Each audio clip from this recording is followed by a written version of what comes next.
Good evening children. आज जो हम लोग सब्जेक्ट डिस्कस कर रहे हैं दैट इज मैनेजमेंट अकाउंटिंग। और मैनेजमेंट अकाउंटिंग में हम लोग जो टॉपिक डिस्कस कर रहे हैं that is cash flow statement without adjustments. तो बंधु, इसके पहले हमने जो वीडियोस अपलोड करे हैं वो स्पेसिफिकली कैश फ्लो ऑपरेशंस के लिए बनाया गया था, नेट प्रॉफिट बिफोर टैक्स के ऊपर बनाया गया था, कैश फ्रॉम इन्वेस्टिंग एक्टिविटी और कैश फ्रॉम फाइनेंसिंग एक्टिविटी। ठीक है, तो आपको एक फुल फ्लेजेड सम्स बनाने की ज़रूरत है जिसमें कि इन सारे स्टेप्स को हम इनकलकेट करेंगे। ओके, और फाइनली जो भी हमारा ए, जैसे कैश फ्रॉम ऑपरेशंस ए होता है, इन्वेस्टिंग एक्टिविटीज से कैश आया उसको बी हम लोग कहते हैं, और फाइनेंसिंग एक्टिविटीज जो आता है उसको सी कहते हैं। सो इन तीनों को कैसे रिकॉन्साइल करते हैं और किस तरीके से ये हम लोग एसेस करते हैं कि जो भी हमने स्टेप्स इसमें इन्वॉल्व करे हैं वो सही है या गलत। ओके, तो कैसे करते हैं एक सवाल डिस्कस करेंगे तो समझ में आएगा। तो ये देखिए, preparations of cash flow statement without adjustments. तो ये सवाल दे रखा है इसमें। तो इक्विटीज एंड लायबिलिटीज में इक्विटी शेयर होल्डर्स फंड है, शेयर कैपिटल जो है ये हमारा फाइनेंसिंग एक्टिविटी में आ जाएगा। रिजर्व एंड सरप्लस ये हम लोग एनपीबीटी में दिखाएंगे before cash flow operations. Non current liabilities जो बोरिंग्स है ये हमारा चला जाएगा फाइनेंसिंग एक्टिविटीज़ में। करेंट लायबिलिटी का जो एडजस्टमेंट है वो हम लोग दिखाएंगे कैश फ्लो ऑपरेशंस में। नॉन करेंट एसेट्स में जो प्रॉपर्टीज़ है वो हम लोग दिखाएंगे इन्वेस्टिंग एक्टिविटी में।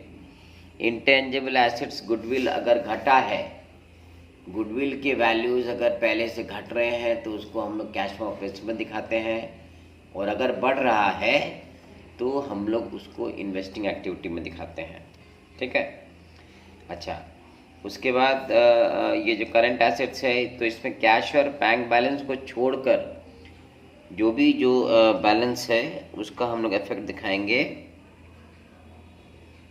कैश फ्लो ऑपरेशंस में। ओके, अब इसके बाद देखिए ये एडजस्टमेंट्स है इसका। रिजर्व एंड सरप्लस इसका इफेक्ट हम लोग दिखाएंगे पीएल अकाउंट का कैश फ्लो ऑपरेशंस में। और लॉन्ग टर्म जो बोरिंग्स है, मॉर्टगेज लोन देखिए 1 लाख था 1,30,000 हो गया है, तो ये हो जाएगा हमारा फाइनेंसिंग एक्टिविटी में। पब्लिक डिपॉजिट 70,000 था, अब 10,000 हो गया, यानी 60,000 का हमने पेमेंट किया है, तो उसको भी हम लोग दिखाएंगे फाइनेंसिंग एक्टिविटी में। Okay, so let's move on to the sums. चलिए, तो सबसे पहले हम लोग एनपीबीटी निकालेंगे। एनपीबीटी निकालने के लिए हमें क्या चाहिए, पहले closing balance as per PL account, तो वो है 60,000 रुपया, और उसी साल का जो ओपनिंग बैलेंस पीएल का था वो था 50,000, यानी जो डिफरेंस 10,000 रुपये का है ये क्या हो गया हमारा profit earn during the year, यानी पूरे साल में हमने 10,000 रुपया कमाया है।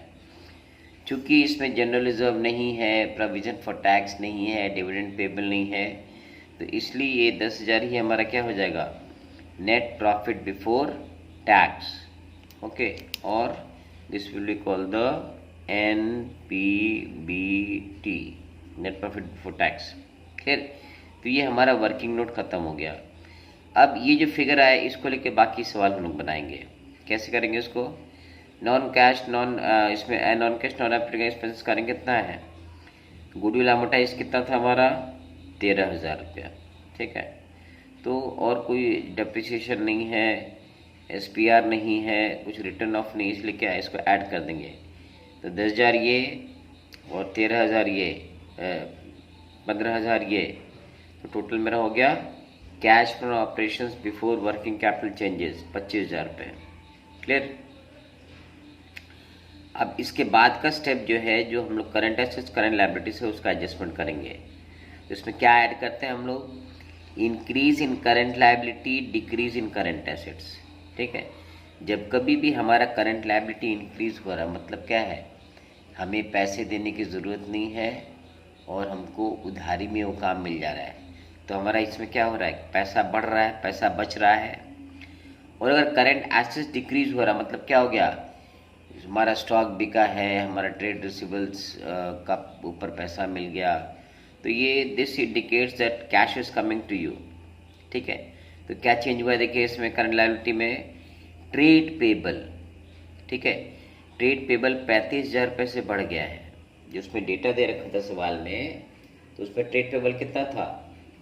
ट्रेड पेबल वॉज 1,05,000 शुरू में था और अंत में हो गया 1,40,000। तो ट्रेड पेबल में कितना था? 1,05,000 और उसके बाद हो गया 1,40,000। क्लियर? यानी मेरे पास 35,000 रुपये कैश आया है और ट्रेड रिसीवेबल्स घट के मेरा हो गया 28,000 रुपया। तो ट्रेड रिसीवेबल जो था हमारा वो था 1,20,000 का, वो घट के हो गया 92,000। यानी ये हमको हमारा कैश जनरेट हुआ इतना रुपया। क्लियर? अच्छा, अब आते हैं तो ये इसको हमने एडजस्ट कर लिया। तो चूंकि इसमें टैक्सेस पेड नहीं है तो यही हो जाएगा हमारा कैश यूज्ड इन ऑपरेशंस, क्योंकि ये नेगेटिव में आ रहा है। ये उसको पॉजिटिव जो पैसा आया था उसको जोड़े 63,000 और पहले इसमें ये आया था cash from operation before working capital changes के था 25,000। तो 25 में हम लोग 63 को जोड़ेंगे और 92 को लेस करेंगे। तो 25 में 63 जोड़े तो वो आ गया 88। ठीक है, और इसमें से 92 माइनस किए तो नेगेटिव आ गया 4,000। यानी नेगेटिव में अगर आंसर आएगा तो वो हो जाएगा हमारा कैश यूज्ड इन ऑपरेशन, यानी ऑपरेशन जो भी हमने किया है पूरे साल में उसमें हमारा इनफ्लो आने के बजाय ज़्यादा पैसा निकल गया है, इसीलिए इसको हम लोग क्या दिखाते हैं? नेगेटिव में दिखाते हैं। Okay, cash used in operations a. अब इसके बाद का स्टेप है cash you from investing activity. तो इन्वेस्टिंग एक्टिविटी देखिए क्या था हमारा, यहाँ पे एक ही आइटम था property plant and equipment. Clear? तो इसमें हम लोग क्या किए हैं कि ये था हमारे पास 298 शुरू में, अब हो गया 1,75,000। यानी मेरे पास 1,23,000 रुपया। ठीक है, 1,23,000 से खरीदारी हो रहा है। 1,75 था, अब वो 298 हो गया। यानी वी हैव बॉट 1,23,000। तो इसका आंसर क्या हो जाएगा? Cash outflow from investing activity. ठीक है, 1,23,000 पे चला जा रहा है क्योंकि हमारे पास कितना आ रहा है? आ रहा है 63, जा रहा है कितना? 92। तो इसके साथ एडजस्ट करेंगे तो हमारे पास ये हो जाएगा, सॉरी वो तो कैश ऑपरेशन था। यहाँ पे ये पैसा मैंने 1,75,000 था, 2,98,000 हो गया। यानी 1,23,000 क्या पैसा जा रहा है खरीदने के लिए। अब इसका जाते हैं फाइनेंसिंग एक्टिविटी। तो इसमें देखिए हमने इक्विटी शेयर इशू किया है, पहले 3 लाख था, अब 4 लाख, यानी 1 लाख मेरा इशू हुआ मार्केट में। मॉर्गेज लोन था मेरा 1 लाख, बढ़ के हो गया 1,30,000, यानी 30,000 और आया है। लेकिन पब्लिक डिपॉजिट मेरा घटा है, वो 70 था, सॉरी 70,000 था, वो घट के 10,000 हो गया। यानी 60,000 हमने पेमेंट किया है। तो हमारे पास टोटल आ रहा है 1,30,000 और जा रहा है 60, यानी 70,000 हमारा कैश का इनफ्लो हो रहा है। Cash inflow from financing activity. ठीक है, तो अब ये आ गया हमारा cash inflow from financing activity 70,000 रुपये। क्लियर? तो अब मेरे पास देखिए ए है, मेरे पास बी है और मेरे पास सी है। ठीक है, अब इसका हम लोग रिकन्सिलेशन कैसे करेंगे? तो हमें याद होगा कि हम लोग करंट एसेट्स लेती समय हम लोगों ने cash in hand, cash at bank जो भी था उसको छोड़ दिया था। तो अब वही ओपनिंग बैलेंस ऑफ कैश डालेंगे, वो 90,000 रुपया है। एड ए प्लस बी प्लस सी। तो ए क्या है? ए मेरा नेगेटिव है, बी मेरा नेगेटिव है, यानी 1,23,000 प्लस 4,000 1,27,000, और सी पॉजिटिव है। तो नेगेटिव माइनस पॉजिटिव यानी 57,000 जो है वो हमारा वो नेगेटिव आ रहा है। ठीक है, और ओपनिंग बैलेंस के साथ अगर नेगेटिव हम लोग जोड़ रहे हैं, लॉस जोड़ रहे हैं, तो resulting figure which we get is 33,000। ये देखिए ब्रैकेट में वाला 90 minus this, so that should be equal to the closing balance of cash। तो देखिए आप लोग सवाल में देखिए आपका क्लोजिंग बैलेंस कैश कितना दिया है? 33,000। So this proves that our problem is correct. The answer is correct. Now let's move on to the second sums. From the following balance sheet of Superstar Limited हमें बनाना है cash flow statement. Equity capital जो है वो financing में जाएगा, reserve and surplus cash flow operations में, trade payables, other current liabilities, short term provisions. ठीक है, इन सबको हमको एडजस्ट करना पड़ेगा. नेक्स्ट है नॉन करंट एसेट्स में प्लांट मशीनरी है, गुडविल है. गुडविल कहाँ जाता है? कैश फ्लो ऑपरेशंस में. क्लियर. उसके बाद ये देखो नोट्स टू अकाउंट दे रखा है. रिजर्व एंड सरप्लस, इसमें जनरल रिजर्व है, स्टेटमेंट ऑफ पीएल है, प्रोविजन फॉर टैक्स है. क्लियर. और प्रॉपर्टी प्लांट एंड इक्विपमेंट है. और संग में इक्विटी डिविडेंड प्रपोज किया गया है.